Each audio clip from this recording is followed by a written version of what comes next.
एक और क्वेश्चन है हमारे पास एंगुलर मोमेंटम का। इस क्वेश्चन में बोला गया है कि हमारे पास एक कॉनिकल पेंडुलम है जिसकी मास m है और लेंथ l है, और आपको बोला गया है कि ये जो कॉनिकल पेंडुलम है जब भी एक सर्कल में घूमता है तो ये एंगल थीटा यहाँ पे कांस्टेंट बना रहता है। तो आपसे पूछा गया है what is the angular momentum of this pendulum about this dash line, मतलब ये वाली लाइन के अबाउट कितना होगा। सिंपल सी बात है, मुझे दिख रहा है कि ये जो परपेंडिकुलर डिस्टेंस इसका ये रेडियस ऑफ द सर्कल है, और इसकी वेलोसिटी जो होगी तो वो बाहर की तरफ होगी, वो अंदर की तरफ होगी, तो हमेशा रेडियस के परपेंडिकुलर ही रहेगी क्योंकि tangent is always perpendicular to the radius of the circle, ये बात सबको पता है।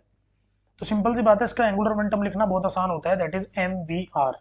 बट ऐसा कोई ऑप्शन हमें दिखाई नहीं दे रहा, ये चारों ऑप्शन बहुत अलग टाइप के हैं, ठीक है ना। इस ऑप्शन में कहीं भी ना तो वी है ना आर है। सबसे पहले मैं आर को एल की फॉर्म में चेंज करता हूँ, तो अगर मैं इस ट्रायंगल को यहाँ पे बनाऊं तो ये राइट एंगल ट्रायंगल मुझे कुछ बनता हुआ ऐसा नजर आएगा।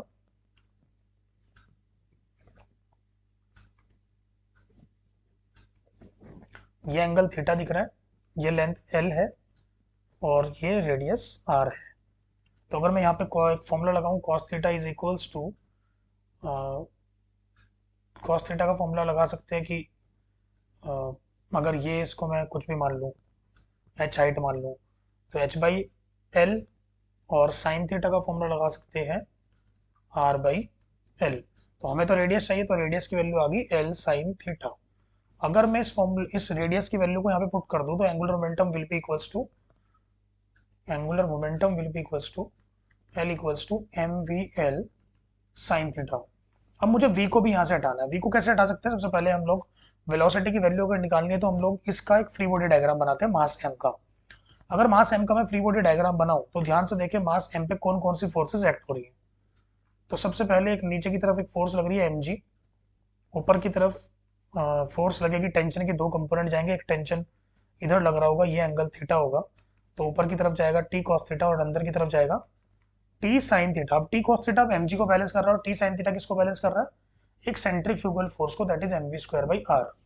तो अगर मैं दोनों को इक्वेट करूं तो T sine theta is equals to M V square by R, that this is equation number 1, and T cos theta is equals to M G by vertical components and equation number 2। दोनों equations को अगर divide कर दें तो divide करने के बाद बनता है sine theta upon cos theta is equals to V square upon radius into gravity. तो वी स्क्वायर की वैल्यू मेरे पास आ रही है radius into gravity, that is sine theta upon cos theta. Then मेरे पास वेलोसिटी की वैल्यू आती है अंडर रूट में R into G into sine theta by cos theta. लेकिन मुझे याद आया कि मैंने रेडियस की वैल्यू तो लेंथ की फॉर्म में निकाली थी, that is L sine theta. तो मैं यहाँ पे पुट करता हूँ तो v इक्वल्स टू आएगा under root of L G sine square theta upon cos theta. इस वैल्यू को मैं क्या करता हूँ एंगुलर मोमेंटम की फॉर्म में वैल्यू में पुट कर देता हूँ, तो angular momentum is M V L sine theta. तो पुट करूंगा तो angular momentum will be equals to M L sine theta बाहर रहेगा, और v की जगह ये वैल्यू आ जाएगी L into G into sine square theta upon cos theta.